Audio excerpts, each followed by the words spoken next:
nanjye nabyawe n'umuruzi urumva ubwo nakwiyamamaza mukanshima yiki nasura yihe haruwa twaje kwamamaza kuri uyu musozi wabsanga wabyemera Imana yacu iravuga tukayumva n'uyu mwanya yavuze kandi haleluya twakingishaga umwasi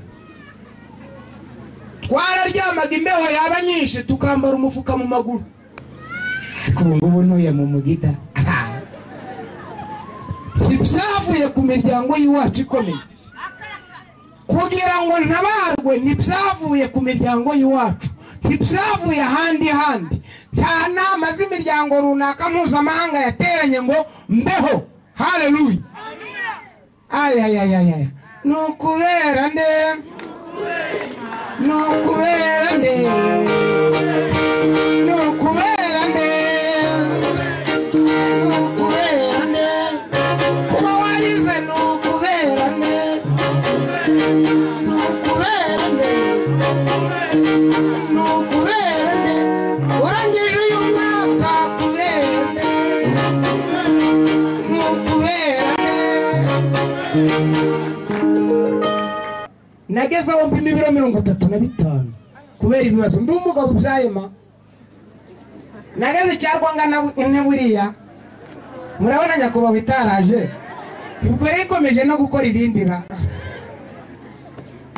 iyo babwira bene satumba nimunyitegereze mwumirwe kuko nangiyo niyibutse ngira ubwoba uzagutabara uzakurwanirira uwaguha ubugingo ni Kristo twayemeye ni nawe watwirije kuri uyu musozi nubwo waduseka nubwo wabona ko turi imburamukoro ntituri imburamukoro kuko kuba ahantu umunsi umwe biruta kuba mu nzu z'abakomeye imyaka 1000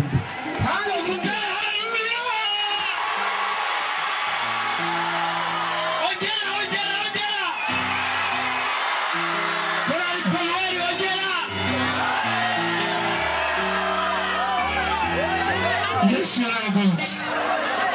Yesu yagize ate? Yesu yagize ate?